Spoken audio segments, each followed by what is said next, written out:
It's time for Security Now. Steve Gibson is here. We've got questions from our audience. We're going to answer those. Talk a little bit about the math around NSA's 5 zettabytes. Also, some more revelations on SSL security. It's all coming up next on Security Now. Netcasts you love. From people you trust. This is Twit. Audio bandwidth for Security Now is provided by the new Winamp for Android, featuring wireless sync and one-click iTunes import. Now with free daily music downloads and full-length CD listening parties. Download it for free at winamp.com/Android. Video bandwidth for Security Now is provided by CacheFly at CacheFly.com. This is Security Now with Steve Gibson. Episode 411, recorded July 3rd, 2013. Your questions, Steve's answers, number 171. Security Now is brought to you by Manpax. Manly goods on a schedule. Get started today and have underwear, socks, toiletries, shaving supplies, and more delivered to your door. Visit manpax.com/twit to get $10 off your first order of $30 or more, or buy a $50 gift card for $40. It's time for Security Now, the show that protects you and your loved ones online, your privacy, and also gives you deep insight into how computers work, how technology works, how the internet works with this guy here. Yeah, he's the explainer-in-chief, Mr. Steve Gibson. Hello, Steven. You know, Leo, I wondered whether maybe we'd gone a little, there's the expression jump the shark or off over the top or something last week, but I got a lot of tweets from people who said, and even mail in the mailbag that I found today when I was putting our show together, that they really liked the heavy-duty, wind up the propeller beanie episodes. And so we hadn't, I'm certainly we have a widely distributed demographic, and No. That You can some of assume what I this was is extremely narrow. Well, within the extremely narrow demographic, there's a spread of people. I guess that's true. Must be that there were people who were like, huh? What? What is he talking about? Yeah, but I got a nice tweet, for example, from a Jerome who said, loved SN410 on Intel architecture. For me, having to rewind is a sign of a good podcast. That's right. He wants more. I would and say that that's a safe bet. Our audience is smart. We don't. There's plenty of general interest and crappy technology programming. I got to play for you at some point this CBS This Morning woman who did this screed against passwords and said passwords. She literally said passwords are security theater. Oh, goodness. And gave us the worst way of making up passwords I ever heard of. And this is on CBS This Morning. So, no. I think people who listen to this show are pretty serious. They're ready. They're ready. I don't think you should ever feel like you have to hold that. Don't hold back. We never dumb it down. No. It's, the serious stuff. And as you said, it does keep our listeners engaged. Our listeners are well above average. Yeah, they are. They're great, as I can tell from the questions that they submit. We're going to go through actually 11 because some will be quickies, and there's a combo one, I think, between 4 and 5. They basically ask the same question. First one was rather elaborate, and the second guy summarized it much more succinctly. I thought, these both have to be voiced. So, Great. Just Great, to show great. two different approaches. Did you see the Mother Jones article today about Edward Snowden? Now, this goes back a little ways, too, because we talked quite a bit about your theories about PRISM, which in every respect, the more we learn, the more accurate I think your theories have been. Actually, there was a phrase in a piece on CNET, Declan McCullough, who He's been doing a great job, yeah. Yes, who we've quoted often. There's actually a paragraph here where he said, documents leaked by former NSA contractor Edward Snowden confirmed that the NSA taps into fiber optic cables upstreaming from internet, from internet companies and vacuums up email and other data that flows past. They have a name for it. They call it upstreaming. Upstreaming. So there. Anyway, actually, this is the first time I have seen what I've proposed as what was going on written somewhere. So, Yeah. and I wasn't aware of any additional documents which further confirmed it. Oh, no, Maybe. they released 2 new slides on Sunday at the Washington Oh, Post. okay. And they had the upstreaming information. Okay. So the more we know, the more accurate you are. And then the other thing that's an interesting question is, how come Snowden knows all this? And I think Kevin Drum, who's writing in Mother Jones, nailed it. He thinks that the evidence and even the verbiage that's used about him shows that he was a hacker for the CIA and the NSA. That his job was to build a target list of vulnerabilities for cyber warfare. And, you know, I think that sounds about right. Stuart Staniford wrote, I speculate this is going to turn out that Snowden was an electronic intruder on government payroll. His last job was working as an NSA network threat detection center, suggesting knowledge of computer security. He previously worked for the CIA, including overseas, suggesting a cyber offense role. So I guess I just wonder, that seems like kind of more of a big deal than we have been led to believe. But he was also stationed in Hawaii, which sort of seems like, well, okay, why was he out there and not like at the mothership? Pacific Intercepts? I don't know. Yeah. I truly think that that they're downplaying his role. The federal government wants to downplay his role. It's in their interest. I think it's fascinating. Anyway. I do think that the guy, I mean, I watched that first introductory video of him several times, and he's clearly no dummy. Yeah, I mean, yeah. many of the talking heads and the politicians have gone out of their way to paint him as a high school dropout. And it's like, well, folks, Jobs, Wozniak, and Gates all dropped out of college. The best hackers are. That's right. Yeah, okay. Yeah, that's not no strike against him. So let's get into it. We got questions, but let's get into the news. Yeah. So actually, it's this article I wanted to share with our listeners about the first half of it. Declan's article that I quoted from has the headline that it actually leads into next week's topic nicely, and many people have picked up on variations of this. And the title of his piece was "Facebook's Outmoded Web Crypto Opens Door to NSA Spying." And then the subtitle was, "It's relatively easy for the National Security Agency spooks to break outdated web encryption after vacuuming up data from fiber taps, cryptographers say. But Facebook is still using it." Well, okay, now it's absolutely unfair to point at Facebook because most people are still using it. So, first of all, that's the first. I guess Facebook being Facebook is, a target. Maybe it makes for a better headline. But the fact is, very few people have yet moved their public key length up to 2048. Most, I think, are probably still back at 1024, and that's essentially the substance of this. But there's some interesting details here. He says, secret documents describing the National Security Agency's surveillance apparatus have highlighted vulnerabilities in outdated web encryption. Now, okay, it is certainly noteworthy, though, that the documents that Snowden released are highlighting these, meaning that this is certainly not falling on deaf ears, back in Virginia. So said, highlighting vulnerabilities in outdated web encryption used by Facebook and a handful of other U.S. companies. Okay, it's a very large handful, as I said. And then there's a paragraph that says, that I mentioned before, documents leaked by former NSA contractor Edward Snowden confirmed that the NSA taps into fiber optic cables upstream from internet companies and vacuums up email and other data that flows past. A security vulnerability that HTTPS web encryption is intended to guard against.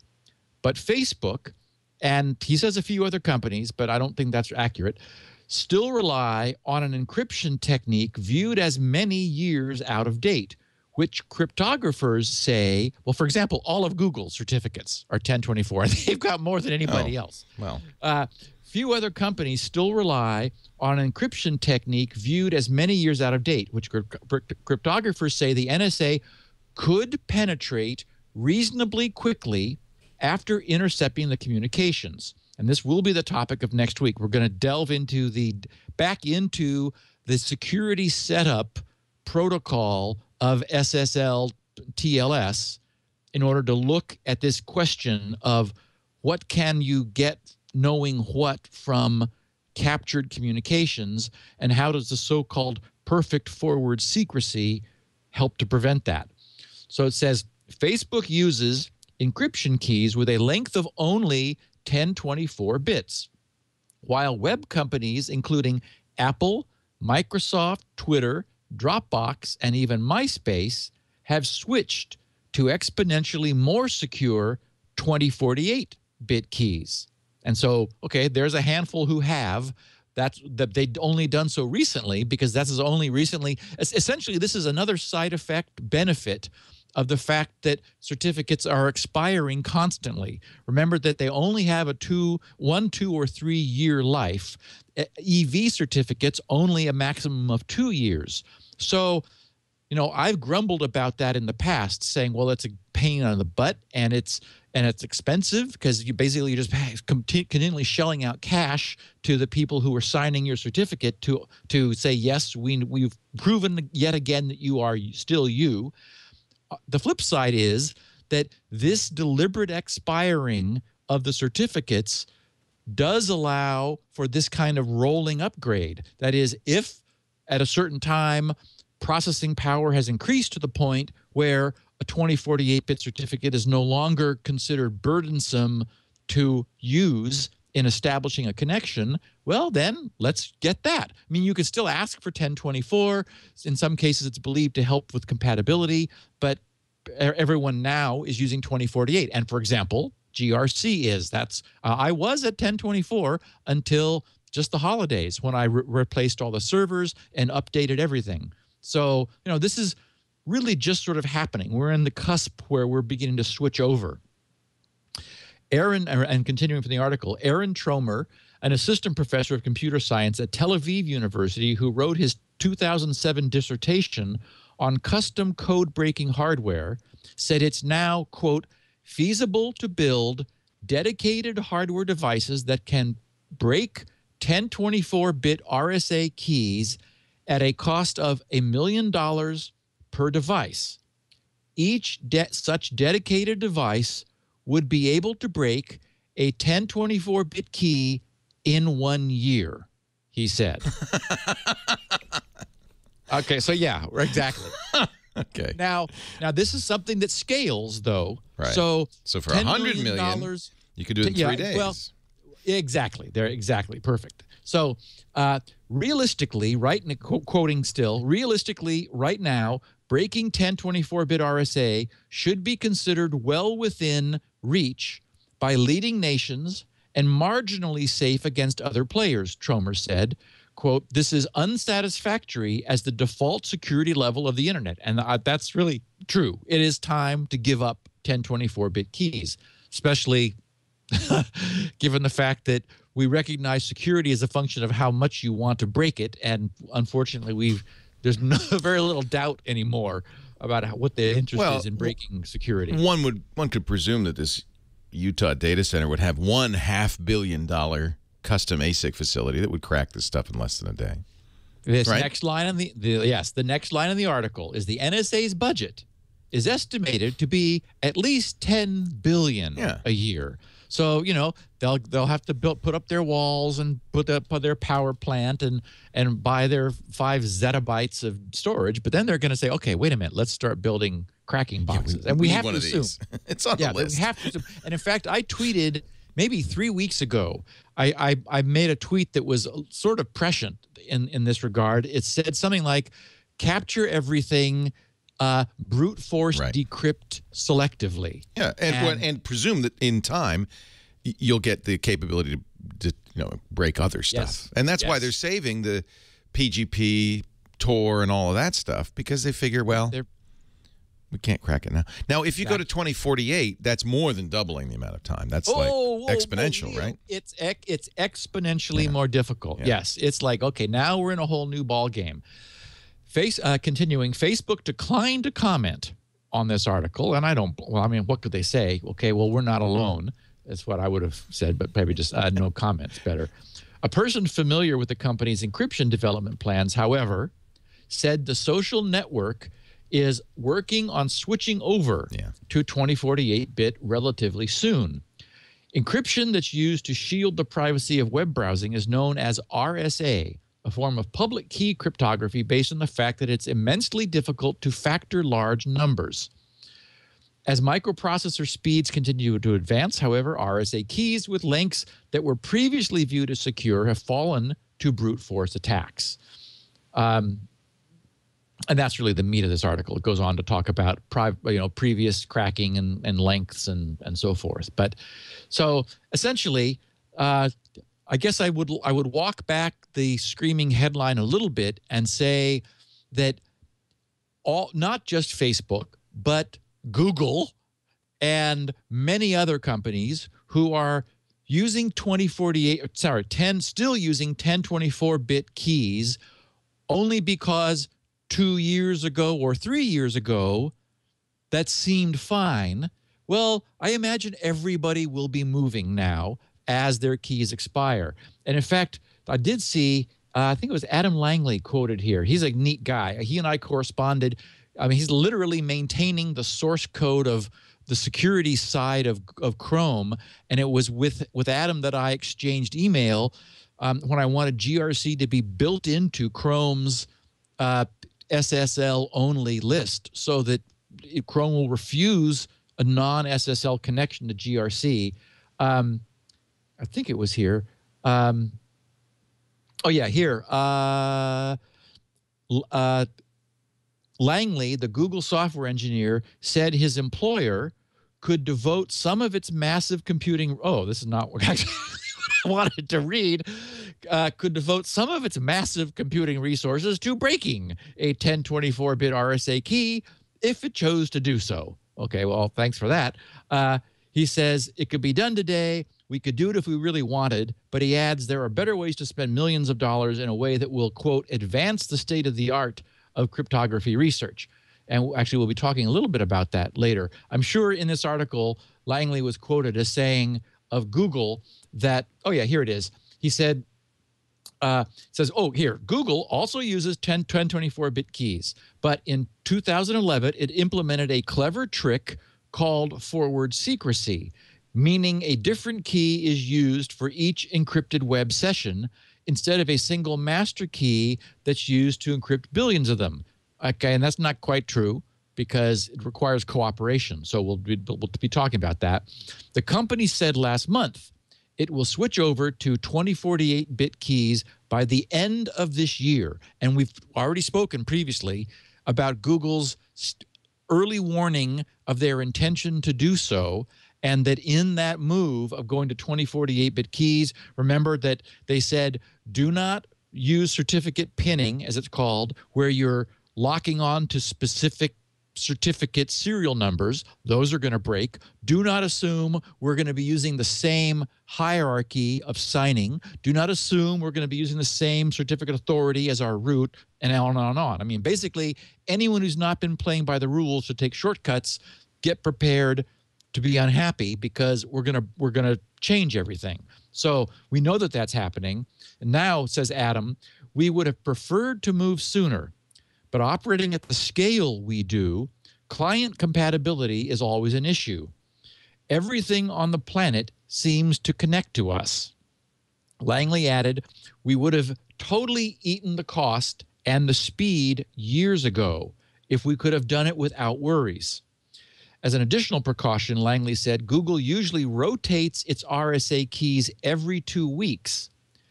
And it says in parens here, Facebook does it once a year and is also planning to make forward secrecy a default for users, which few other companies do.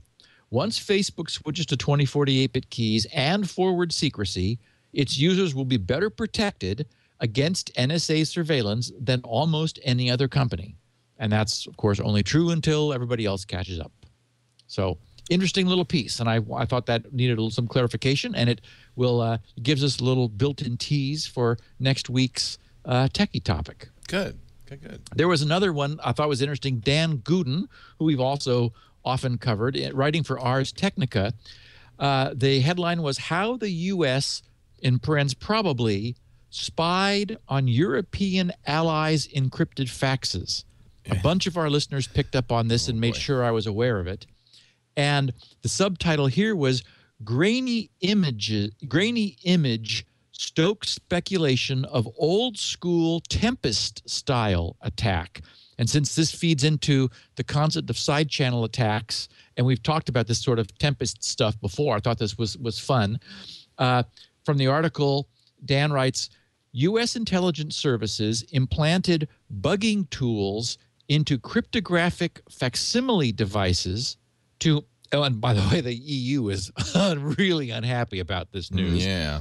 Into cryptographic facsimile devices to intercept secret communications sent or received by the European Union's Washington, D.C. outpost, according to the latest leak from former National Security Agency staffer Edward Snowden. Technical details are scarce, but security experts reading between the lines say the program probably relies on an old-school style of espionage that parses electric currents, acoustic vibrations, and other subtle types of energy to reveal the contents of encrypted communications. Remember, we've spoken of many things like this once. There was some question of the lights blinking on router switches. Someone claiming you could read the traffic off of the blinking light. There have been experiments about like recognizing what people were typing just by listening to the sound of the keystrokes on the keyboard, because there's something, keys are individually distinctive. And so if you like recorded enough of a single keyboard being typed on, then ran that through frequency analysis of the language in which it was being typed, you could discern which was the E, the T, the S, and so forth, and then begin to figure out what they were doing. So it's all, very fuzzy, but arguably better than nothing. If you are really determined and you have a lot of money and time to figure this out. Anyway, continuing, the bugging method was codenamed Dropmire, and it appears to rely on a device being, quote, implanted on the cryptofax at the EU embassy in D.C., unquote, according to a 2007 document partially published Sunday by The Guardian. An image included in the document, presumably taken from a transmission traveling over a targeted device, shows highly distorted text that can just barely be read by the human eye as the letters EC followed by NCN. The fax device was used to send cables between foreign affairs ministries and European capitals, according to Sunday's report. And then later down the article, this is the line that I loved. Marcus Kuhn, Kuhn, a computer scientist and senior lecturer at Cambridge University, wrote in a blog post published Monday, so 2 days ago, quote, having done many experiments to eavesdrop on office equipment myself, the noisy image at the bottom third of the sample picture looked instantly familiar. Oh, I just get goosebumps when I read that. It's like, I mean, that's exactly what you would think. An independent academician has done this too, and when he looks at what that is supposed to be in the lower portion, he says, yep, that's exactly what you would get from this technology. And continuing Marcus's quote, it says, it is what you might get from listening with a radio receiver on the compromising emanations of a video signal from a page of text. 3 security experts ours spoke with agreed with Marcus's analysis. They said it makes a strong case that the attacks targeting the EU encrypted fax devices were relying on what's known as side channel attacks, which target weaknesses in a specific cryptographic implementation rather than the underlying cipher or mathematics it's built upon. So this is it's a classic instance of the cryptography is not the weakness, the system is the weakness. And since the system involves at some point pre-encrypted plain text, if it emits radiation or sound or light that in some way represents what you're sending prior to, like when it's being digitized, when it's being scanned, and if you can capture that, and there's going to be noise, there's going to be background noise, all kinds of interference, but if you can find the signal in the noise, that is, that the signal to noise ratio is such that you can extract it. And again, we're very good at doing that. We solve CAPTCHAs, God help us, that computers can't, because we're good signal to noise discriminators. So anyway, really interesting piece, I thought. Just in other little quick news, Ubisoft has lost their password database. I would imagine I got a lot of tweets from people saying, hey, just got a letter from them. Now, I'm going to say this real quickly. This is not YubiKey. This is a game company called Ubisoft. Good. Because it's an audio podcast, people might, and we talked a lot about YubiKey. That's not the YUBI. This is UBI Soft, and it's a game company. Thank you, Leo. Yeah, because Stina would be mad if we. Yes, they posted hello all, and we don't want Stina to be mad. Now she lives nearby. Yeah. Hello all. We recently found, this is Ubisoft, we recently found that one of our websites was exploited to gain unauthorized access to some of our online systems. We instantly took steps to close off this access, to begin a thorough investigation with relevant authorities, internal and external security experts, and to start restoring the integrity of any compromised systems. During this process, we learned that data were illegally accessed from our account database, including usernames, email addresses, and encrypted passwords. No personal payment information is stored with Ubisoft, meaning your debit/credit card information was safe from this intrusion. As a result, we are recommending you to change your password, and then in the blog posting, click here to change your password. Out of an abundance of caution, we recommend that you change your password on any other website or service where you use the same or a similar password. And I would argue that that's now become, de rigueur. It's standard operating procedure. First of all, not to use the same password across multiple sites, but certainly if you learn that on one site there's been a problem, then the argument is you really need to change it everywhere, and take that opportunity to use a different password on different sites. There was a slide that was actually tweeted to me, and Leo, if you might want to click that link and bring up the image, since it's interesting. Sure. I asserted back when I was talking about my theory for PRISM that the problem was, the argument, for example, about why would tapping Google help, because all Google Gmail browser access is going to be over SSL. Well, unfortunately, now we know that it's over 1024-bit SSL through the end of the year. But my point was that SMTP itself, the protocol, is almost never encrypted. Well, it turns out that people have been looking into that since. And of the 4 major web-based mail providers, Google, Hotmail, Yahoo, and AOL, only Google offers SMTP server-to-server encryption. So that makes my case. Essentially, if email goes anywhere, that is to any, since encryption has to be supported at each end, then Google to Hotmail, Google to Yahoo, Google to AOL, and any other combination of that will always be decrypted. But Gmail to Gmail would be safe. Well, yes, there's an interesting question about General Petraeus' strategy in communicating. He blew it.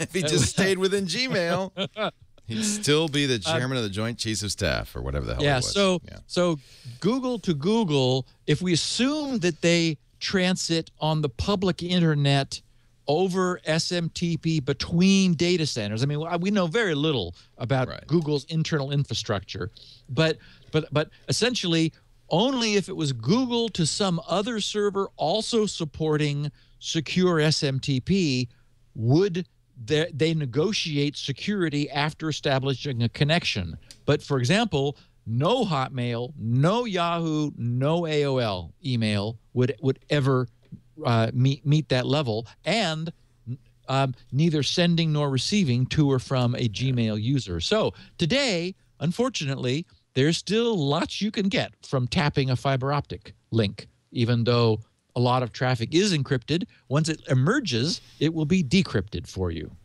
So the good news is more and more people are using Gmail. Yes, right. So Gmail to Gmail is probably going to be. I'm sure that stays within the Google verse. Yeah, I would think so. Yeah. And a couple, just as a further sort of a random follow-up to my talking about Prism a couple of weeks ago, a number of people said, well, wait a minute, Facebook, you're always staying in Facebook. So when you go to Facebook, Facebook's brought up security, assuming that you're browsing in Facebook and posting in Facebook, then all of the data is secure. Well, except anything coming out of Facebook, mail-wise is not, or going in is not.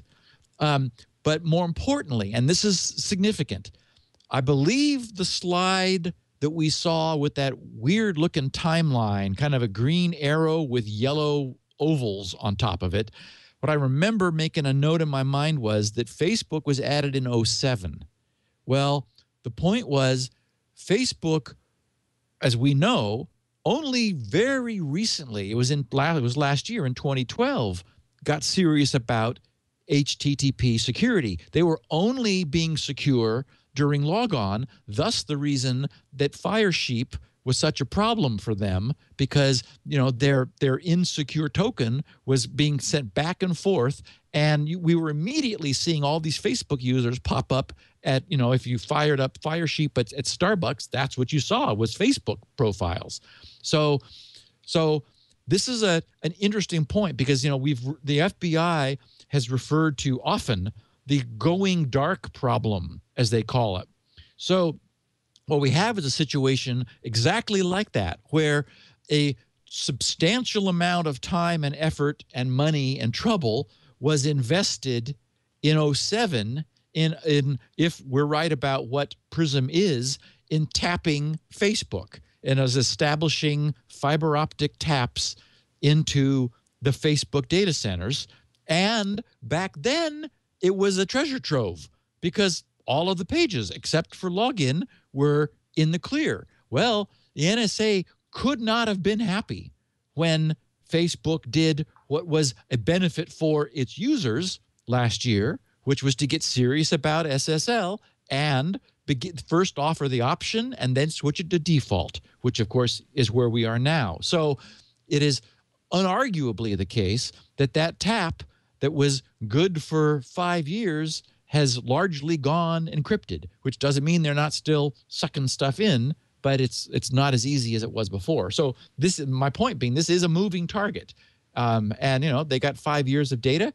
Maybe it did them some good before Facebook said, I think maybe we should be encrypting. I have to think that anybody who's doing seriously bad things at this point is not trusting Facebook to communicate with their cells in the United States.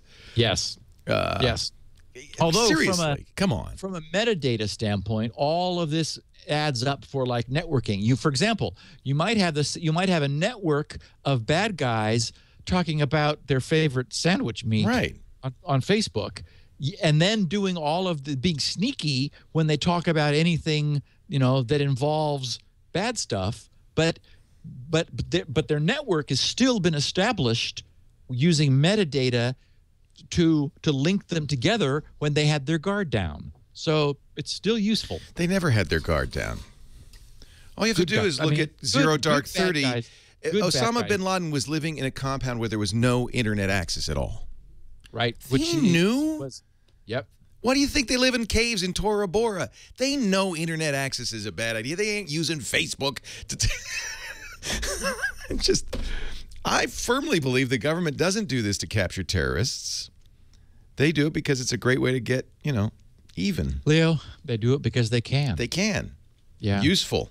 And I'm not convinced it's of any help in fighting the real bad guys. Well, and the argument that Udall has been making is that for years, in the oversight committees, they were pressing the intelligence services to demonstrate that they succeeded with the program, and they were unable to. No, of course not. So, they do it because they can. You're exactly right. So, yeah. So you hear these, on the Sunday shows, oh, it's foiled countless plots. Well, wait a minute. Oh, and I love it, too. And they say, oh, but the number is classified. We can't tell you. What do you mean? Why can't you not tell us what number? But it's large. Yeah. I just read an article, a blog post by a law professor who estimates that we break 3 federal laws. Everybody breaks 3 federal laws a day because the federal laws are so broadly written and stupidly written, particularly in electronic communications and so forth, that everybody. And so they're collecting all this. And if they ever should, heaven forfend, decide they don't like somebody, they got plenty of ways to go after them. Well, when I heard the intelligence guy said, well, a great many plots have been foiled, but the number is classified. It's like, what? No. A number is classified? What, 34? 27? 42? No. How can a number be classified? Anyway, because the number 0 is why. Well, and the point is because we don't have to tell you. We will not tell you anything we don't have to tell you. Yeah. So it's like, oh, okay, fine.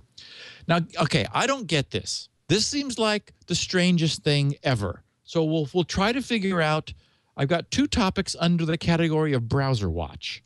The first is Firefox version 23, which, by the way, is the next biggie, slated for next month, August. This is the one I've been waiting for because what's the phrase? God willing and the creek don't rise, I think. They're going to be Firefox will be disabling third-party cookies by default.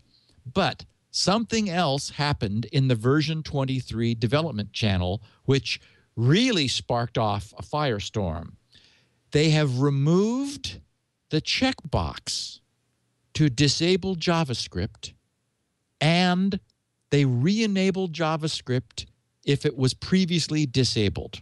That's cold. That is cold.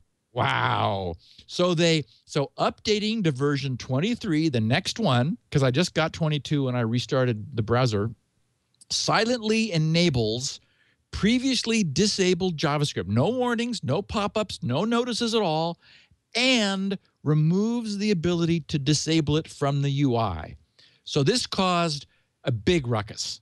And I mean, it's like, what? What? As you can imagine. So the argument seems to be that sophisticated users are sophisticated. So they will know what to do. Then the counter argument, of course, is, wait a minute, but if they turned it off, they would expect it to still be off. It's been silently re-enabled. Then the response to that is, well, about:config, and then you dredge around in about 20,000 configuration settings. You use the search because you have no other choice, and somewhere you will find JavaScript:enable. And you change that from a 1 to a 0. But, of course, that's not user-friendly because it's not in the UI. So then the argument comes back, well, there are much better tools available, in other words, NoScript, and NoScript is referred to by name in this back and forth in the text of this discussion. So if people want to turn JavaScript on and off, that's what they should use. So I quoted 2 paragraphs here. Quote, from this discussion, the ability to share your experience, including turning off JS, is offered in many different ways. I'm sorry, the ability to shape, I think I said share. The ability to shape your experience, including turning off JavaScript, is offered in many different ways. Not everything needs to be in the primary browser UI. We did not actually remove a choice, just reduced the visibility to nothing of that particular choice. That does not go against either of these principles in the manifesto.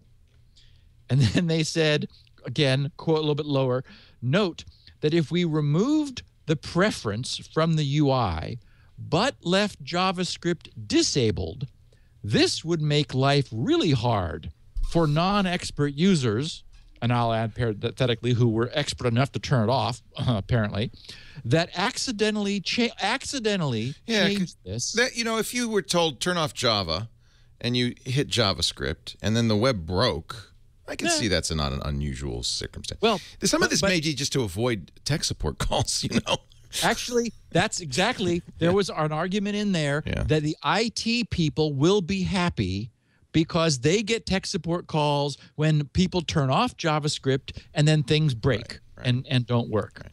So anyway, for what it's worth. I think that's not unreasonable.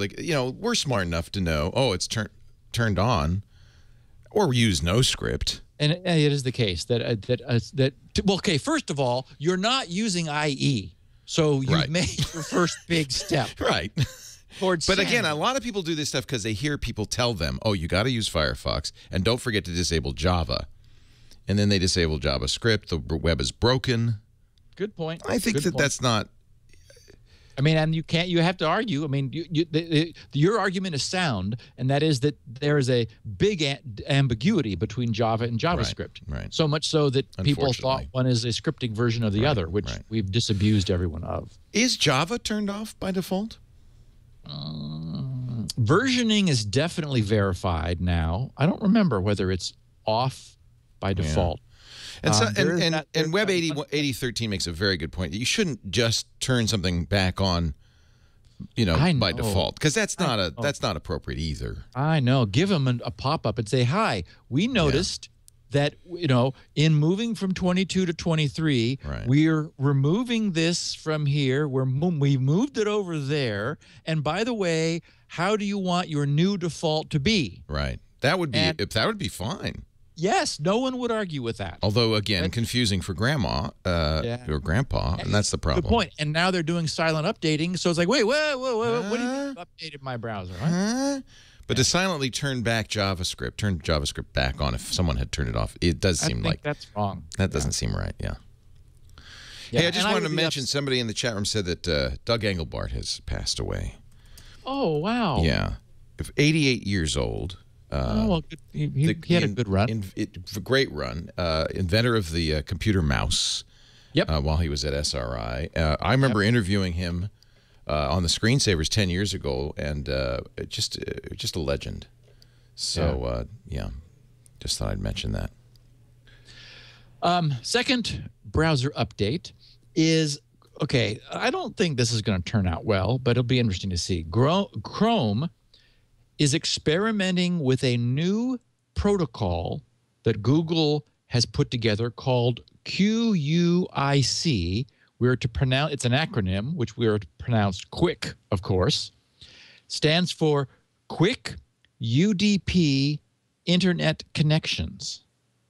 Quick UDP Internet Connections. And I'll just read briefly from Wikipedia, since there's already an entry there, and I have not gone into it for a deep dive, although I expect I will, because that's what we do here.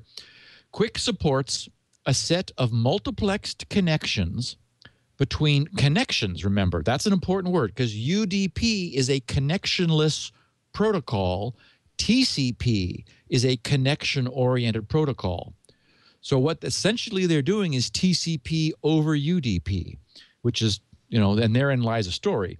Quick supports a set of multiplexed connections between two endpoints over User Datagram Protocol, UDP, and was designed to provide security protection equivalent to TLS SSL, along with reduced connection and transport latency, and bandwidth estimation in each direction to avoid congestion.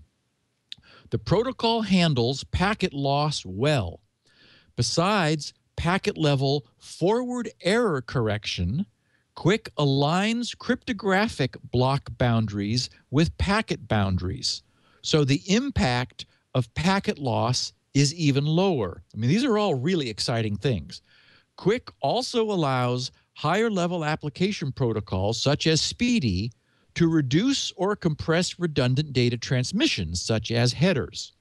One of the motivations for developing QUIC was that in TCP, the delay of a single packet induces head-of-line blocking for the entire set of SPDY streams.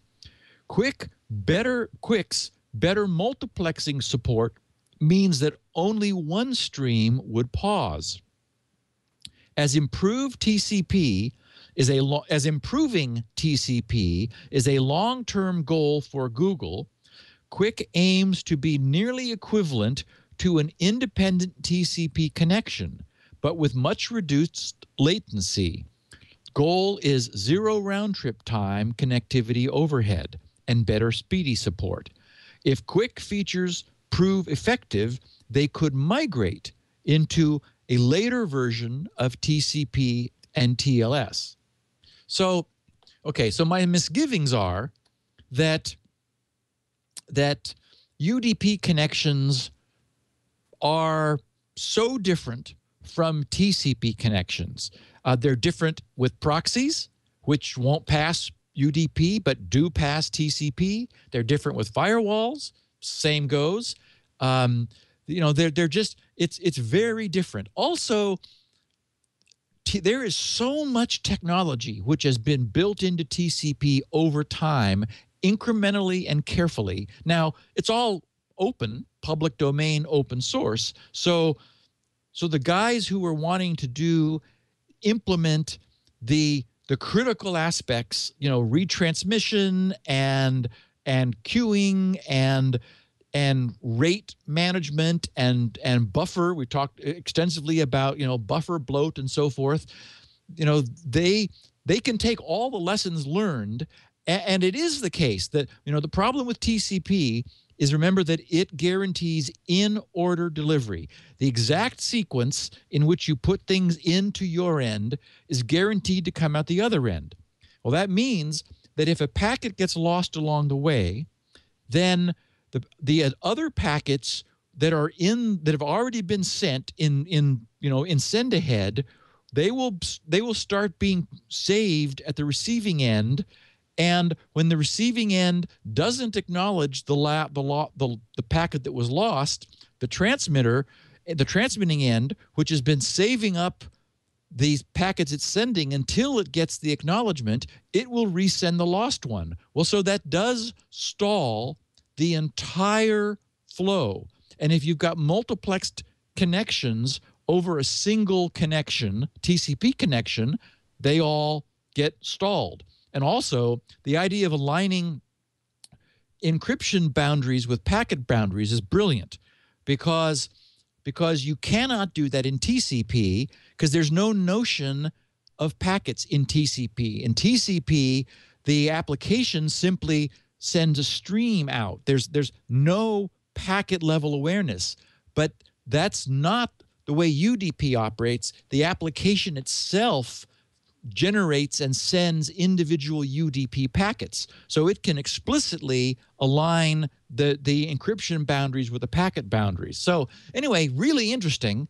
And I guess I wonder a little bit about what the gain will be, because remember that modern TCP, there is some overhead, the triple handshake round trip, and then some, it starts slow and it ramps its speed up in order not to immediately over congest the connection. So it feels its way forward.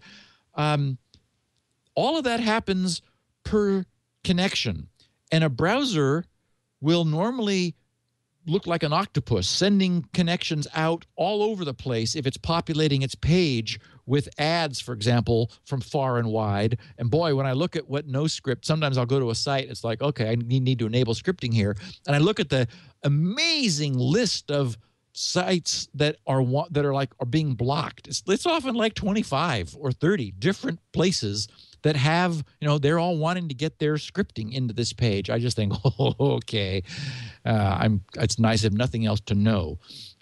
So anyway, it'll be interesting to see how this develops. Google will always err on the side of caution. So it may be that they will, their servers will support quick, Chrome will support quick, but fall back to TCP, obviously, if it can't establish a quick connection. And then they'll do big, studies and statistical analysis and figure out, where there are problems and where it's working, and they'll move forward if they can. So, certainly from a techie standpoint, I'm intrigued by this. And if more comes of it, we will certainly understand it all on this podcast. A little bit of errata, one piece. Last week, when everyone's propellers were wound up, I was talking about sector sizes and said that the sector count was 5 bits. Well, of course, I know better than that. It's 6. Somebody said, Steve, you got your math wrong. It's like, oh, duh, of course. 5 bits is 32. 6 bits is 64. So just to correct the record. Yes, of course. Now, Leo. Yes. I am 64% of the way through Stephen King's Under the Dome novel. And you know that because you read it on a Kindle. I know that because I look down. Yes, I read it on a Kindle. I actually read. I'm not having it read to me. I am reading it myself. Wow. How ambitious. And boy, it's funny. My favorite quote was, hard as this novel is to put down, it's even more difficult to lift up. Not on a Kindle, of course, but I guess in the pulp, I can only imagine. Wood pulp version, this thing I guess is monstrous. I am really loving it, and I have to say, I tweeted, I guess it was yesterday or the day before, I read through a really chilling part, and Stephen King has a message here. I strongly doubt it's going to come through in the TV version. First of all, the TV edition, as always is the case, is so inferior to the novel. I mean, people are doing ridiculous things on TV. And it's sort of fun to see the characters that have been chosen for the characters in the novel. Essentially, the only thing that is carrying over from the Stephen King's novel is the concept of being under a dome. And the roles of some of the characters very roughly, the names. But it's radically different. So actually, I'm going to stop watching the TV series because it's too confusing for me to say, wait a minute, Rose didn't do that. Oh, that's right. That was in the novel and not in the TV. So I'm going to I think I'll be finished with the book by the time we speak next week, because I hadn't started it when we spoke last week. But the only little takeaway then, and the thing that prompted my tweet, was the observation that people give up freedom in time of fear. Yeah. And we gave up freedom after 9/11. Yep. Because fear was stoked, and present also, but stoked. And those who had a reason to want more power obtained it during the window. And Rahm Emanuel was quoted famously of saying, never let a good emergency go to waste, or something to that effect. Use these things, and that's what politicians do. And so I feel very much like Stephen King he's created a microcosm with outside authority cut off, and then he watches what happens inside. And it is really interesting. I'm loving the book. I can't put it down. I don't know, for people who are interested, I saw criticism, I don't know if it was of the book or the movie, that people were not acting in a reasonable way. Well, it's absolutely true. In last Monday's episode, one of the sheriffs just went off the deep end. It's like, what? It was ridiculous. And even well, I can't say any more without spoiling. But anyway, so that isn't in the book. I'm very pleased with the behavior of the people in the book. And in fact, one of the things that Stephen King is known for is building really understandable people. And Leo, this doesn't often happen. I'm encountering words I don't know. I ran across commodious. Yeah. And I thought, what? And he was in the backyard, and she had a Commodious kimono? a commodious backyard. Yes. And it means roomy and comfortable. Yes. And is referred like as in furniture, or like a commodious couch, Right. or a building could be commodious. And then this morning was comestibles. Oh yeah. And That's food. It's food. Yeah. And I thought, okay, wait a minute. Maybe Stephen is reading through the entire dictionary, and he happened He's a to literate be guy. he happened to be in the C's. Commodious and comestible, and those are the two words I have never seen before. It's like, okay, wait a minute. He happened to be in the COM section of the dictionary he was reading when he was writing this. He thought, oh, I'll just drop commodious in here and comestible. This is you had never read any Stephen King before. Is that right? No, I haven't. Yeah. I think I'd you'd like like his other stuff.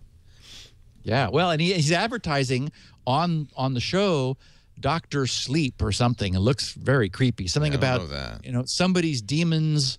They were with him when he was young, and he grew up, and so did they. It's like, okay. Okay, so Simon Zarafa, our frequent contributor, he's been throwing out all kinds of attempts at NSA humor, and one really landed well. So I thought I would share that one. He said, so the same NSA guy, our NSA guy who has his favorite bar, he walks into his bar and orders a beer. He says, I want a beer. The bartender asks, domestic or imported? NSA guy says, what's the difference? So I like that. Oh, I get it. Okay. Not as good as the first one, but still. I get it. You should have seen the other ones. Anyway, no. So Kevin in New York, I'll share this briefly, says SpinRite fixes an old 1 gigabyte flash drive. And actually, there's a lesson here for our listeners that I wanted to share. He says, in testing how well SpinRite can work on flash memory, I tried it on an old 1 gigabyte Sony Microvault flash drive. Basically, the issue was corrupting data, e.g., placing any large file on the flash drive would cause the checksum to come back differently. It was no longer reliable. So I decided to run SpinRite on the flash drive using level 4.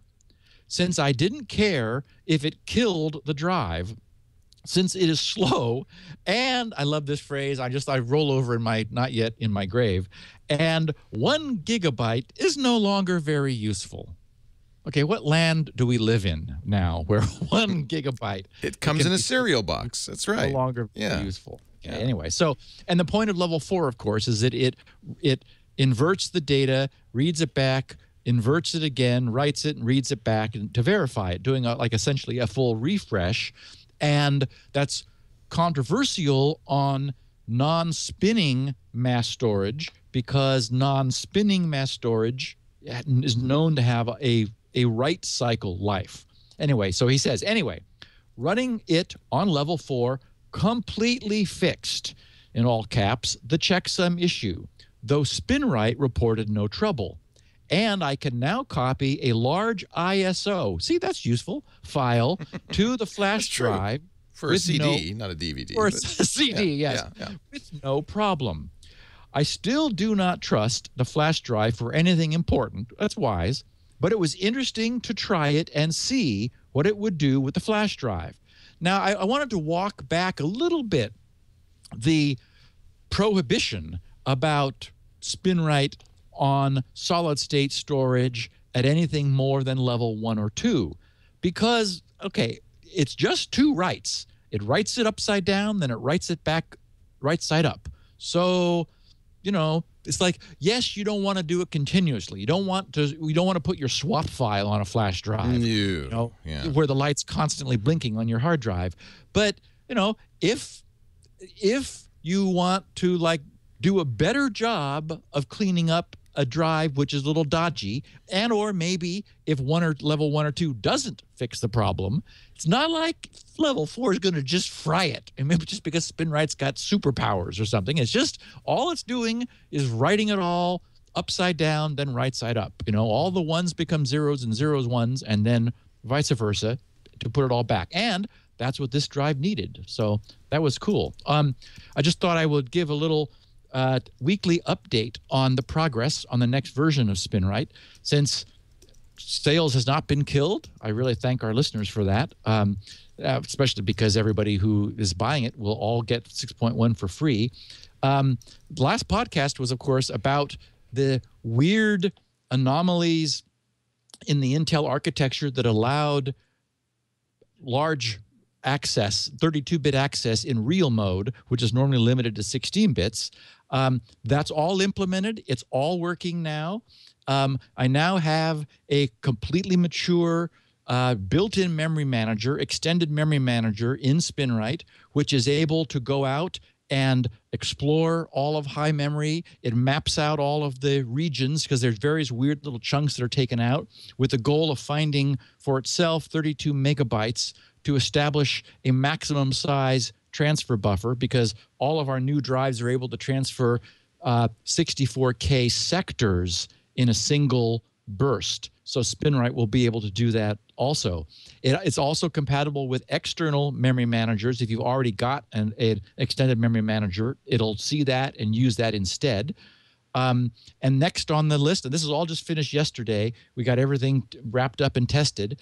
Next is it's also completely enumerating the PCI bus, finding all of the disk controllers of every type that there are. However, there are 3 types, and it will only be able to work with this in super high performance mode with one of the 3. That is the so-called native PCI mode. You could have your controllers in compatible IDE mode, which doesn't give access to all of the upper memory regions, or in AHCI mode, which is the advanced host controller interface. That's the next generation super advanced one. The good news is, from what we've seen so far, with like one exception in 100 people and like many hundreds of systems this has been run on now, SpinRight, I'm expecting, will be able to change the controller into the mode it wants. For a long time, any of the advanced ones have always been able to be set back to this native PCI mode. So that's the next round of work we'll be doing, and I'll have an update on that next week. How exciting. Yeah. And there have been some people who are really anxious for the Mac version and have been asking like for a pre-release version that runs on their Mac. Where I'm really going is to support UEFI booting, which would allow USB sticks, USB drives to boot by holding down the Option key at boot time. That's still a ways away. But the much easier solution is the way people have been using SpinRight with limited success because of the keyboard problem, and that's on a CD. You can hold the C key down, and meaning C for CD, and the system will boot in a PC compatible mode from the CD. And that I think we'll have pretty soon. My goal is to get all of this new hardware level data transfer large buffer stuff written and solid. I mean, absolutely solid. I certainly won't let anything out that would be a problem. And then I'm going to do, my plan is to do an interim release, not 6.1, but just a development level release, but which works and is way faster and compatible and all that. And at that point, it's already got the Mac keyboard stuff fixed. So you could burn it on, you could take the ISO and put it on a CD and run SpinRight on your Mac. So I think we'll have, as long as you've got a CD drive, that's my point, is that, like some of the Macs now, my Air, for example, I had to buy the CD for it separately. So I know that older Macs, of course, do have CD drives, but some of the newer solid-state drive Macs don't. Yeah. So Not long, maybe, a few weeks if it all goes well. Hey, I just wanted to make a little bit of a note that Twitter has, this is something our audience would be very interested in, I'm sure, and a chat room reminded me. Twitter has announced that it's going to allow advertisers to target you if you are a Twitter user based on your activities off Twitter. Third-party browsing. They'll also use email addresses to target the ads you see. You won't see more ads on Twitter, they say, but you may see better ones. Fortunately, Twitter has put in some opt-out boxes in your settings so you can implement do not track. Okay, so what this means is that the advertisers will bring their knowledge of you from when you're not on Twitter to Twitter. Right. So that the ads you see, convey that knowledge. And that Twitter will be giving ad partners more information about you based on what it knows. Oh, goodness. So, I mean, this is no different than what Facebook does at this point. But it might be something people, our audience, given I know their strong feelings about doing I also saw, do you see that thing about Bing and Windows 8 or Windows Blue or whatever? Yeah, it's going to put ads in the search results. It's like, oh my goodness, you're going to monetize my Windows search results? Isn't that... Well, the first step was putting Bing results in your search results, and that should have been a red flag. Yep. It's like, why would you do that? Oh, now I know why. Yeah, Lord. This punishes the few people who actually do upgrade because most of us are just going to stay with 7, Leo. Yeah, I think that's a pretty clear message from a lot of people. Hey, real briefly before we get to the questions and answers, and we got a lot of them, and I'm looking forward to it. But first, a word from our friends at Manpacks, the place to go for manly goods on a schedule. Every 3 months, I get my underwear, my socks, my T-shirts, other manly goods, shaving kit, shampoo from Manpacks. Right now, if you want to try it out, you can do so and save $10. If you go to manpacks.com/twit, you'll get $10 off any order of $30 or more. And by the way, $30 orders include free shipping on anything over $30. Or you can get a $50 gift card. If you're not a man, but you have a man in your life, even if you are a man and you have a man in your life, come to think of it, you can get a $50 gift card for only $40 at manpacks.com/twit. That's an exclusive Twit offer. And I can tell you I love Manpacks. I'm a big fan because I'm a manly man, and I like to get my underwear in the mail. I don't like to shop, Shopping is for women. You know that Mark Thompson was doing an experiment to see how long he could stay in the house? He has no fear of going out. No, but you don't need to go out anymore. They bring you everything. That was his point, is he was like getting groceries from Amazon or something. You never need to go out ever again. Yeah. Yeah. I mean, you might want to go out, but you don't have to, I guess is the point. Are you ready for questions, Steve? Let's go. Let's go. 11 questions, thoughts, and comments. This is listener-driven potpourri number 171, starting with John Shattuck, Information Security in Washington State. John queries, I just listened to the thing on PRISM. What makes you think the NSA hasn't required that Google pass along, and MSN and Yahoo for that matter, their 128-bit encryption keys? My guess is they've been given the keys under the ask of national security, the same way they've been given they've taken a piece of real estate to build data centers in their buildings.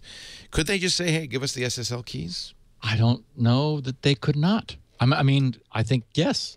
I mean, I think they, unfortunately, can compel a company to do anything they want. Yeah. And now it's not 128-bit encryption keys. Those are negotiated on the fly. We're going to get into this seriously next week. This difference between symmetric and asymmetric, short keys and long keys, and so forth. It's complicated, but that's we explain that stuff here. But so they'd be 1024 keys. They would be, yes. 2048 keys. Yes. In the case of Facebook and Google, famously, they would be their basically the private key, which they never let out of their control, which is the only way we have of authenticating them, essentially, their security certificate. I don't know that anything prevents our government from saying it's a matter of national security. Are you not patriotic? And here's a letter compelling you to give up your private key. And by the way, we'll need you to refresh this when you change your private key. I mean, Sure they have that information, actually. Unfortunately, this is the world in which we now live. I guess, people have been saying, oh, Gibson, you're naive. We've been living in this world for a long time. What was it that Orwell wrote in 1984? It's like, yes, I know, but, we've got a timeline now. And storage has gotten so cheap, as this great EFF guy we quoted last week said, it's now so cheap to store stuff that it makes sense to store everything. Steve Good. Yep. Yeah. Oh, yeah.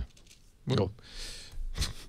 Sorry. Of course, we can just presume this is happening. Steve Good, Lexington, Kentucky wonders, do the numbers add up? Steve, thanks for the great information on NSA's PRISM program.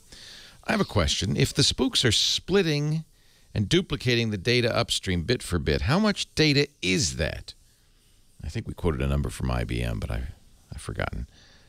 We could do the math. How many days or months can they store in their 5 zettabyte data farm? I know this would require an estimate of the amount of data coming out of Google and other servers are being tapped. Do the numbers add up? Can they actually store everything forever? Not forever, no. If they could store it all, what kind of system can search 5 zettabytes of data in a useful time frame? I guess I'm trying to understand, how much is a zettabyte? A number of people have been confused by this, so I wanted to come back to it briefly. This system, as far as we know, the PRISM technology incorporates something that a so-called semantic analyzer. And this is this equipment produced by Norus, N-A-R-U-S. And we found the brochure for it that has on its second page a prism as its graphics, showing like what it does. And anecdotally, we've heard that the much more expansive brochure has been removed from public access, where they're bragging about, much more about what the system does. The point is that these are like filters, which can be tasked, as in giving it a task. They can be tasked with pulling specific information from the flood. So we don't know, and we're never going to know probably, whether in addition to that, they're just pouring this into some huge sump somewhere and keeping it all, or they're saving the encrypted stuff for later. We verified that they feel they have the right just on the basis of it being encrypted. That's reason enough to be suspicious of it. So they're going to keep that for later decryption, perhaps. Maybe then this Norus thing operates in parallel to, in real time, find things that they're actively looking for that it has been tasked to find. Or maybe it is a filter behind which is storage, so it's only storing things of some specific relevance or interest. And if they're to be believed, it would be selecting things that are believed to not have a domestic endpoints on each end, but at least one end is foreign, because that was the authorization that they were given, was to do this on foreign communications. So we just don't know. But I can do a little calculation. Well, Wolfram Alpha can on the So according to the IBM, the number of bytes of data created daily is 2.5 quintillion bytes. 2.5 quintillion bytes of data daily. And by the way, they say 90% of the data in the world today has been created in the last 2 years alone. So this number is getting bigger faster. But let's say it were stayed at 2.5 quintillion bytes. So I asked Wolfram Alpha to convert a quintillion bytes into a zettabyte. And that's 1/1000th of a zettabyte. Whoa. So every day. 3 years. So yeah. Something like that. But that makes sense. That's even commensurate with what they're saying, isn't it? We're not keeping it forever. We're keeping it for a few years. Real estate in South Utah, Leo. Right. That's where you want to make. You want to hard drives. You want to build. You want to build. You want to buy land south of the current facility, because they're going to have to grow that sucker. Yeah. So it's 2.5 exabytes created a day of data. I'm kidding, by the way. People, do not go buy real estate. Just soon the whole state will be one giant data center. I heard myself. I thought, oh, no. Okay, that's not real estate advice from your security person. Yeah, no, yeah. do not buy real Don't estate. Don't listen to that man. No. But 2.5 exabytes a day of data is a lot of data, and it's going up exponentially. Yeah. So presumably, though, their capacity is going to go up. And they said 5 zettabytes. Who knows what the real number is. So. Yep, and we got some questions coming up about that, too. Yeah. I mean, at this point, I don't believe anything those sons of guns say. I don't either, no. And they even admit, well, we lie. Don't believe anything we say. They've even said that because we're spies. Jason in Newcastle, Australia, shares some thoughts about secure email. I thought you'd like this one, Steve. I've been listening to Security Now for a few months, and I'm enjoying it on my long commute to work. Because my commute is so long, I'm currently in the market for a new house to rent closer in. But don't worry, I'll still listen. So we followed the usual process, found and inspected a property. The agent told us there was an online application to fill in. Being a sysadmin by trade, as well as having terrible handwriting, I thought, fantastic. More services like this should be paperless. I spent an hour filling in the form, then I arrived at the part where you need to verify your identity by uploading your scanned documents, license, pay slips, passport, and the like. They had 2 options on the site. Upload them over an encrypted SSL connection, or email them. Do I even need to say which one I chose? I spent the time scanning and uploading, fighting the irresistible urge to take the quick and easy way out by taking a photo of them and emailing from my phone. Hey, it's my identity at stake here. I'm not taking chances. And they're asking him to prove his identity by sending these documents. So these are identity-proving documents. Yeah, these are the real deal here. Not messing around. I finished the application and received a confirmation email informing that I've put in an application for the property. It began by saying, your secure application has been emailed to, insert agent's email address here. Need I say more? Thanks again for the great products and passing the time on my drive to work. Oh, God. So, yes. The lesson here. Exactly. The lesson here is, we've spoken of it before, the weakest link in the chain. Yeah. So, yes, nobody could snoop his connection to their real estate application accepting website, but then, for compatibility's sake, they emailed it all off in the clear to the real estate agent. It's like, here's the proof. Yes. Sigh. Good story, Jason. Thank you for that. Chris Leonetti, Bellevue, Washington, wonders if the numbers add up. I'm a reference architect for NetApp, and I used to build data centers for Microsoft for 5 years. Data centers and storage are my life. There's a problem. So, yeah, this guy has standing. Yeah. There's a problem with the NSA's new data center math. Let's assume 4 terabyte hard drives. Let's assume they use the most dense rack storage available. That's about 60 drives per rack queue of space. Now, wait. Now, stop right there. 60 drives per U? How do you get 60 drives in one U of rack space? I don't know.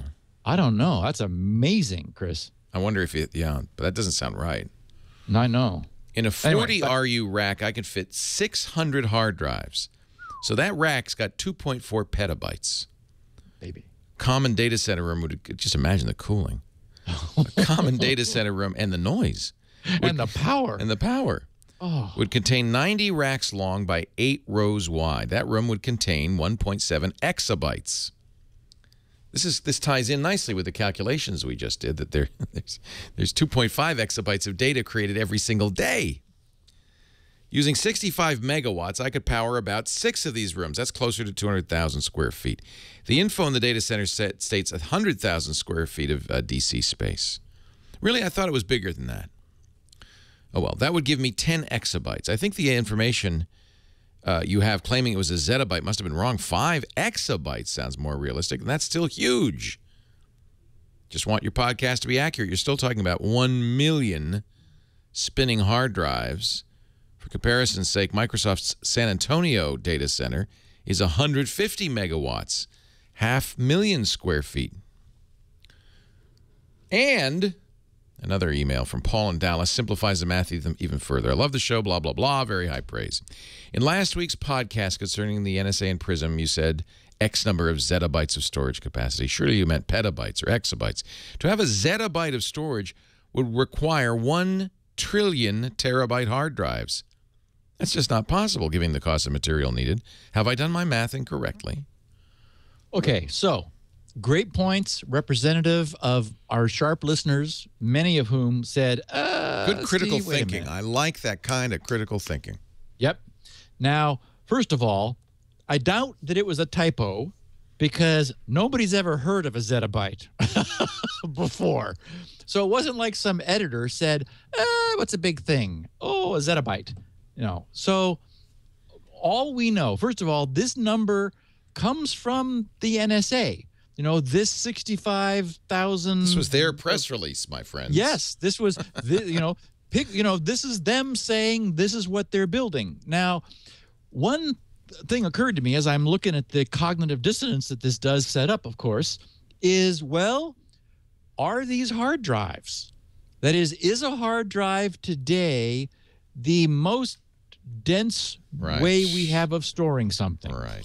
Because hard drives are inherently online, but nothing says these 5 zettabytes might not have basically a massive hard drive cache on the front end and something archival on the back end. I've not bothered to go into the current state of long-term, ultra-dense, ultra-large archiving. But we know, for example, that Google, with their S3 service, allows you to tuck data like further away somewhere, and it takes maybe a day to get it, but they've done something with it. Maybe they just unplugged their hard drive, so they got to go get one and plug it in. That's probably what's going on. But, for what it's worth, I mean, we can either say, we don't believe the NSA, or we can say, well, maybe we need to think out of the box a little bit more, that it's not just, again, everyone just wants to multiply hard drive size, but that assumes that's all we have to work with. And maybe there is, I haven't looked for a long time.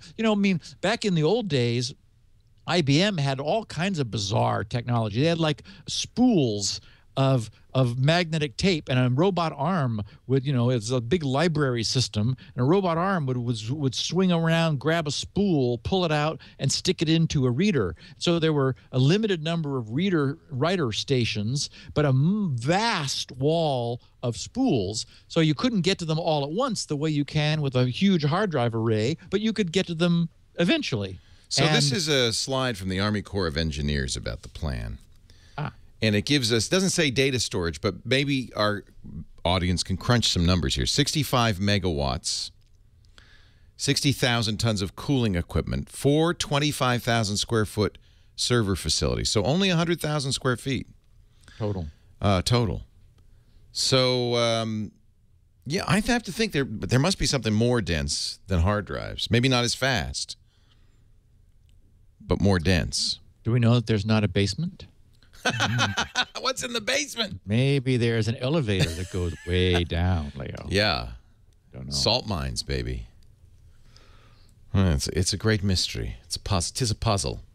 So thank you, listeners, for your good math. Sharp ears. Yep. Yeah, and I really like it that people are using their critical thinking. I looked at that number and I just go, yeah, that sounds right. Okay, big. Wow. They said it. Must be true. Yeah. Apparently, they're planning on scaling it to yottabytes. Alex wonders, should we be creating our own certificates? Steve, forgive me, I'm no expert in the area of certificates. I want to understand. That's why your podcast is the best. So far, I know I can obtain a certificate from, say, CA Cert or my iCloud email cert provided by Apple, somehow by default. This is nice, so I can provide verification of my person, but I'd need a recipient to set up something similar on their end, and with that, I and a recipient can send encrypted email to each other. But there is a middleman in this, that's the authority. I guess my question is twofold. Can I trust the authority? Might their certificate be compromised somehow, or even stolen, allowing for spoofing of an identity? In the spirit of suspicion, can I revoke the certificate at any time?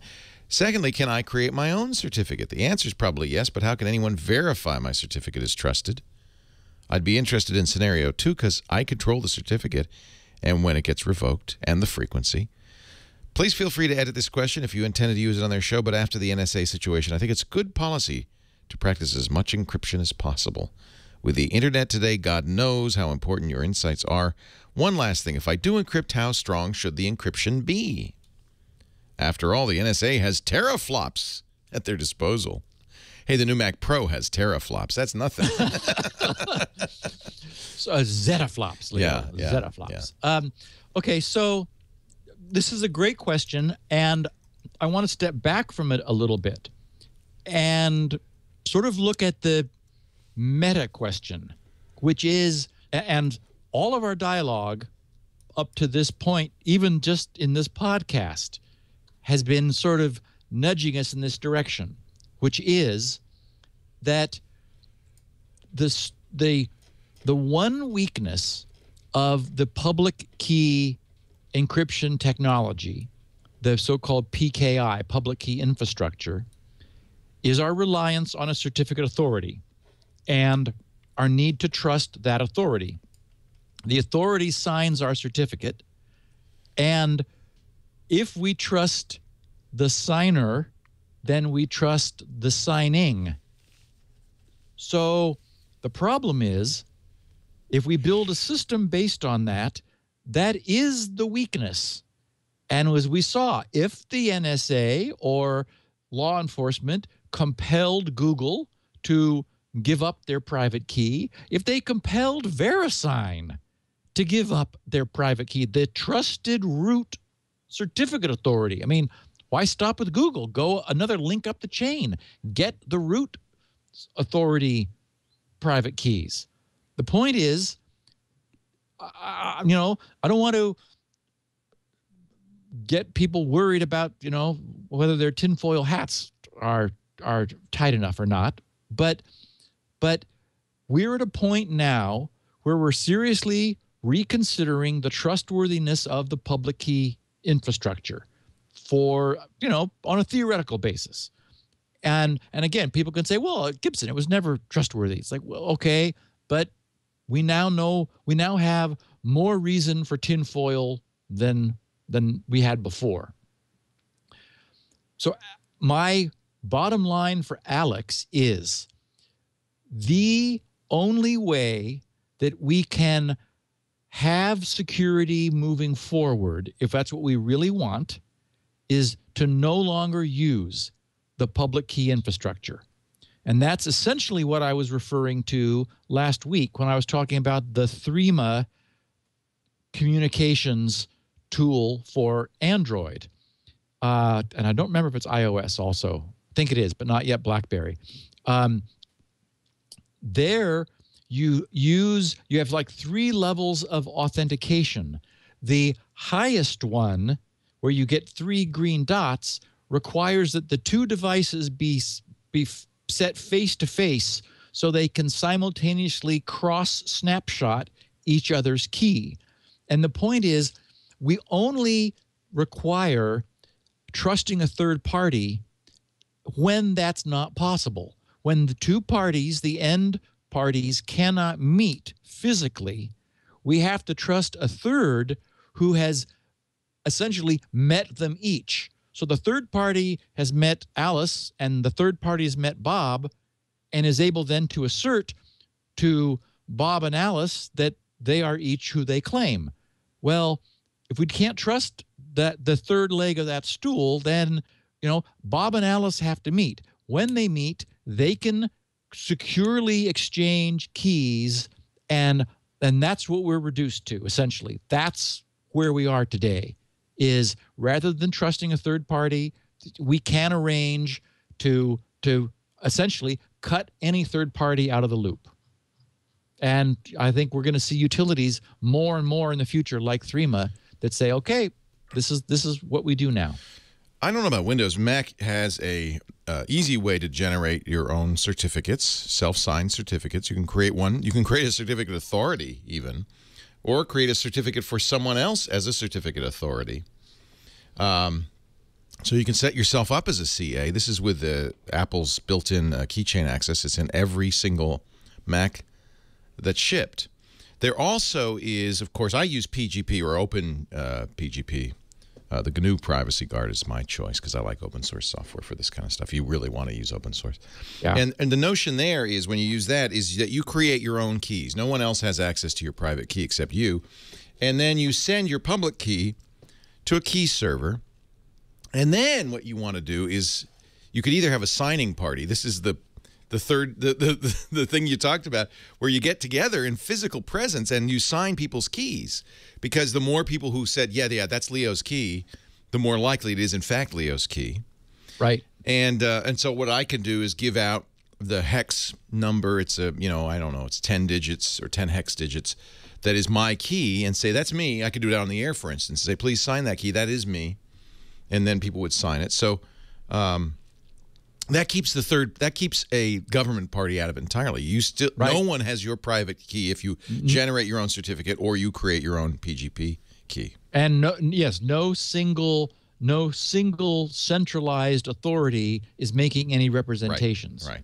That's the negative, is that you have to have, it's a circle, is what they call this in PGP terms, the circle of trust. Yep. But I think that's increasingly, we got to do more of that. I think. The fingerprint, that's what that, whatever 10-digit code is. Christian Loris, Melbourne, Florida, says maybe General Petraeus gives you more conclusive proof of Steve's prism theory. In your assertion that the NSA didn't need to be directly in bed with Google or Facebook, let's consider the story of General Petraeus's covert communication techniques with his girlfriend.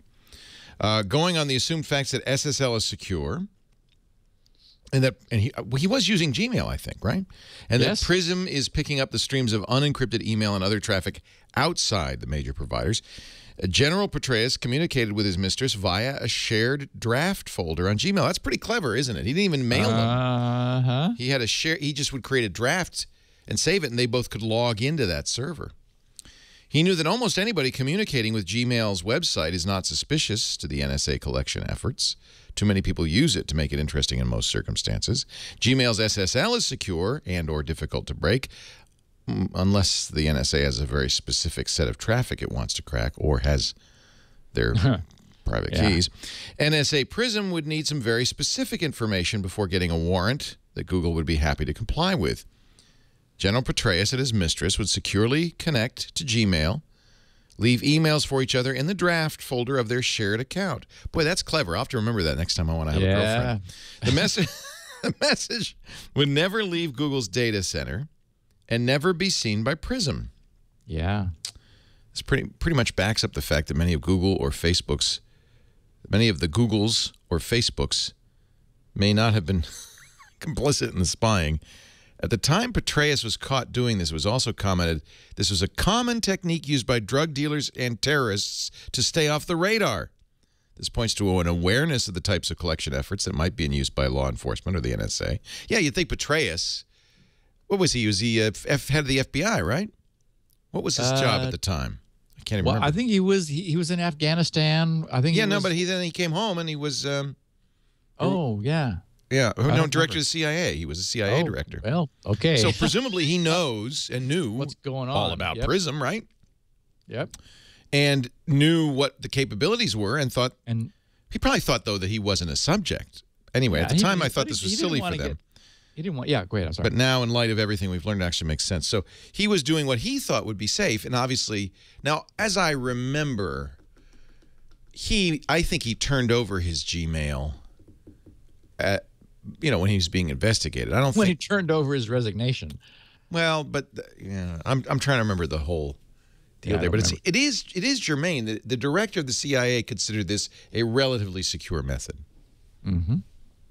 and did not send emails. He said, "No, we're not going to send emails back and forth. That would be a bad idea." Exactly. Notice what he wasn't doing. He wasn't doing what everybody else is doing, except the terrorists and the drug dealers. And say again, we're the last to know. Everybody else already knew all of this that was going on. Apparently, it's the honest folks. Yep. Duh. Andrew Stevenson, Dorset, UK, points out a great resource. Stephen Leo, the Electronic Frontier Foundation, has put together a nice list of alternative programs that could be used to help thwart tracking by the NSA's PRISM program. PRISM-break.org. Interestingly, near the bottom of the list, when detailing alternatives to iOS, it simply states that it is insecure since it contains hardware tracking. Do not use. I like the name Prism Break, but it does make presumptions about presumptions about how Prism works that we just don't know. Well, right? it's an interesting page, and it's a little sad in places. For example, wow, they just changed it. Huh. They changed it from this morning when I was looking at it, because it made a sweeping statement about under web browser category. It says Apple Safari, Google Chrome, and IE as proprietary. And over under notes, it said, you can't really use any of these browsers because we have no idea what's going on in them. And I was like, whoa. Or wait, maybe it was operating systems. Yeah. Huh. Cloud storage. So they've got two columns, proprietary and free alternatives, and presumably the free open source alternatives. Well, I don't know. Stop reporting your online. It's not really clear what they're saying at this point. Are they saying that the free alternatives are safe? Well, they've got a column of proprietary and different categories, then a column of free alternatives, which they're endorsing in lieu of these proprietary ones, and then notes to like embellish, like here are the concerns and here are the issues. So instead of using PayPal or Google Wallet, use Bitcoin or other alternative cryptocurrencies, for instance. Right. And I guess when they use the word free, they're not saying free as in beer, they're saying free as in freedom. And they do say iOS is insecure. There is no free alternative to iOS. Ouch. Yeah. Anyway, I do commend our listeners to it. Prism-break.org. Good stuff. It's a good name. Jack, Fairfax, Virginia, wondering whether Chrome convenience is going just a bit too far. Steve, not sure if this has come up on security now. At work, my PC is pretty much locked down, and so many sites were non-functional under Internet Explorer. The admin agreed to install Chrome. I promptly added NoScript and WOT, W-O-T, extensions. When I got home, I was at first quite pleased to find that the same extensions had automatically installed when I fired up Chrome on my Mac. If you have syncing turned on, that's what will happen, by the way. While I appreciate the convenience of extensions replicating across installations and the consistency of experience this offers users, I had a tinge of concern that I had made a change at work, but it affected my computer at home. I wasn't aware of the behavior. Well, dude, you turned it on. So it was a surprise to me. This is often the case. People turn things on and forget. And so it's not on by default? No. Okay. In this case, a pleasant one, which is what Google is, of course, intending, but couldn't the same mechanism be a foot in the door for someone up to no good? Yet asks you if you want to have syncing turned on. It walks you through this. In the converse, but probably he hadn't installed Chrome in a while, right? In the converse situation, could someone sit down on my Mac at home while I get a beer and install a nefarious extension which quietly replicates to my desktop at work? I realize all bets are off if someone gains local access to a device, but in this case, is the remote system at risk as well? So I think they're saved a little bit by the fact that it's off by default. But I mean, he's certainly right. This is another classic example of convenience versus security. It's absolutely convenient to have your Chromes syncing through the cloud, even to the extent of installing extensions on other Chromes that you install on one. But I mean, yes, this could be used as a foothold to like get something nefarious in a work environment. Essentially, the problem is that the Chrome in this instance is creating a bridge between two different security perimeters. You've got your high security perimeter at work and your relatively low security perimeter at home, where you're having beer and your friends are over and they're screwing around with your Mac. And there's really a linkage. easy thing to turn off. Good. And it's completely granular. You can say sync bookmarks, don't sync extensions. Sync settings, but don't sync themes. You can totally do it. Good for Chrome. Yeah, I think that this is an example of problem exists between computer and keyboard or whatever that is. PEBCAC. Right? And I sync everything because I feel fairly secure in the knowledge that you have control of your environment. Yeah, and these extensions, Chrome is pretty good about not installing dangerous extensions. Although I can't say that there's definitely no dangerous extensions installed. But Wolfgang Muncht in Munich, Germany offers a note about our podcast length and composition. Just heard on the recent episode of Security Now, some listeners want to shorten the show or keep the general stuff out. Please don't. I totally enjoy the way it is. Actually prefer to broaden my horizon every now and then with content I've never come into contact with before. Thanks to you and Leo. Hopefully we'll see at least another 400 episodes of Security Now. Thank you, Wolfgang. Very nice. And this does echo many sentiments that I saw after that discussion that you and I had about this last week or the week before. A lot of people saying, hey, no, don't change it. It's what we want. You know, you guys rambling around a little bit and talking about other stuff, that's good too. So thank you, everybody. Question 11 from Adam, Washington, D.C. He wonders, when are you going to be in Petaluma again?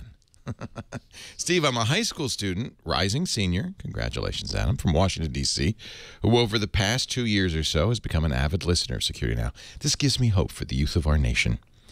Since I discovered the show, my interest in the field of Internet security has grown immensely. And it's thanks to you that a lot of my knowledge about the finer details of technology have expanded. So, I've become just giddy about understanding security-related issues. Thank you very much for the hard work you've put in each week to create such a fantastic netcast. My family and I will be heading to California this summer. Oh, I guess he's in Washington State. No, it says Washington, D.C. We'll be heading down to California this summer for vacation. And I've convinced them to take a detour on our trip down the coast to visit the Brick House on Wednesday, August 21st, in order to see Security Now live. I heard at the end of episode 408 on Prism, you might be in-house one of the weeks in August. And I was wondering if you might have any more details on what week that would be. Getting to meet you in person would be unbelievable, but I'd still be thrilled by the experience of seeing the show live and in person. Regardless of when you'll be in town, let this message serve as a huge thank you for all the time you've dedicated to the show. I know it's a lot of work and can guarantee I'm not the only one you've inspired with your service, Adam. Man, this kid is eloquent. He is. What a good writer. Yeah. Wow. So when are you going to be in town? Unknown. I will aim for the 21st. You know, I'm coming up to hang out for a while with Jennifer, my girlfriend, and she's going to be up visiting people in Northern California. And so I'm going to definitely try to make it a Wednesday or a Sunday. So either Security Now or Twit, but I just don't know yet. Jenny is great on plans and running around, but not that one. I never really know until she says, "Didn't I tell you that?" No, honey, I didn't get the word. So as soon as I know, I will let everyone know, because it'd be great to see listeners when I'm going to be around. So other people have asked, and I don't know yet. But as soon as I get a date, I will on the podcast preceding it or more, I will say. So thank you very much, and Adam, thanks for the Jenny. great note. Jenny, make up your mind. Figure out when you're coming down here, up here. So Steve, that concludes this dramatic reading of 11 questions from our vast audience. Until next week, when we're going to plow into the technology of handshaking and SSL connections and what can be done, the details of perfect forward secrecy, and which really is getting a lot of attention now relative to the NSA's presumed interest in sucking up the content and decrypting it at a later date. Well, friends, this is the deal. You must go now to grc.com. You must browse through the vast stacks of information. You must purchase a copy of SpinRite, the world's finest hard drive maintenance and recovery utility, and knowing that you will get a free upgrade to the Mac-compatible version whenever it is available. Yep. You must even before. You must, if you have even before. You must have, if you have questions, go to grc.com/feedback. If you would like to download a copy of this podcast in glorious 16 kilobit audio, which sounds a little bit like it was recorded in the 18th century, down a tube, but small, you can get that from grc.com. He also has, Steve has great transcriptions written by hand by a human, all at grc.com. We keep full quality audio and video available at our site, twit.tv/SN. And you can even watch us do this show live, which we do every Wednesday at 11 a.m. Pacific, 2 p.m. Eastern Time, 1900 UTC. Twit.tv is the place for that. Hey, Steve, have a great week. Have a great 4th. Are you doing something tomorrow, day after tomorrow? I'm going to be No, it's coding. tomorrow. That's tomorrow. I hope I'm coding up a storm. I'm going to just code away. It's quiet days like that give me more chance to work. So that's what coding by the rocket's red glare. That'll be Steve. That's great. Thank you, my friend. Thank you, Steve. We'll see you next week on Security Now. Security Now.